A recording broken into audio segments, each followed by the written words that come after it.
ప్రాచీన పురాణాలలో దేవి దుర్గాదేవి యొక్క 6వ రూపమైన కాత్యాయని కథ వెలుగొందుతుంది.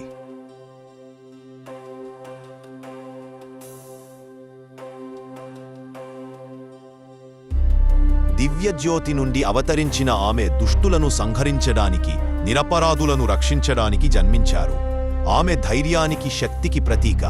ఒకానొక సమయంలో మహాతపస్వి కాత్యాయన మహర్షి ఆదిపరాశక్తిని తన కుమార్తెగా పొందాలని గాఢమైన తపస్సు చేశారు. ఆయన భక్తి శ్రద్ధలకు ఫలితంగా దివ్యకాంతి రూపంలో ఒక శక్తి అవతరించింది.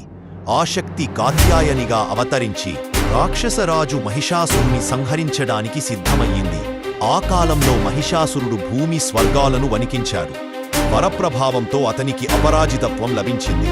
దేవతలనే ఓడించి లోకాలన్నిటినీ చీకటితో నింపాడు. గ్రామాలు దగ్ధమయ్యాయి, దేవాలయాలు ధ్వంసమయ్యాయి.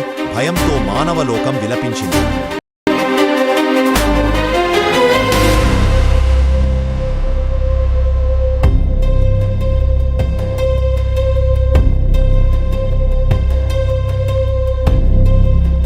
అలాంటివేళ కాత్యాయని అవతారం దేవతల గుండెల్లో ఆశను నింపింది. సింహరాజుపై ఆరూఢమై బంగారు కవచం ధరించి కిరీటముతో ప్రకాశిస్తూ చేతులలో ఖడ్గం, త్రిశూలం, కమలం ధరించి యుద్ధభూమికి పయనమయ్యింది. ఆమె సాక్షాత్కారం మాత్రమే ధైర్యానికి రూపకల్పనైంది. అప్పుడు ఆరంభమైంది మహాసమరం. కాత్యాయని మహిషాసురుని ఎదుర్కొంది. సింహం గర్జిస్తున్నప్పుడు ముందుకు దూసుకెళ్లగా దేవి ఖడ్గం మెరుపులా విరజిల్లింది. మహిషాసురుడు ఆగ్రహంతో దాడి చేసినా ధైర్యంతో నిలిచింది. పలుమార్లు మహిషాసురుడు తన రూపం మార్చుకున్నాడు. ఎప్పుడో మహిషి, ఎప్పుడో సింహం, మళ్లీ ఏనుగు, మరల వీరరూపధారి. కాని ప్రతి రూపాన్ని కాత్యాయని సమర్థంగా ఓడించింది.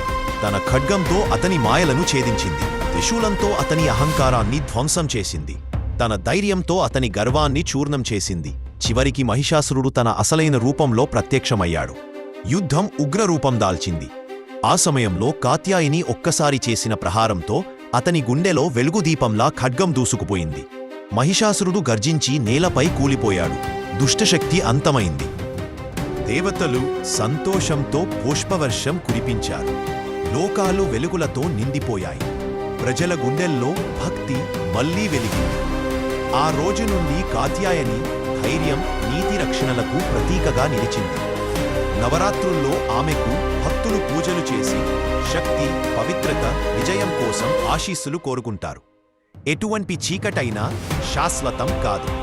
ఎటువంటి దుష్టశక్తైనా సత్యం ముందు నిలబడలేదు.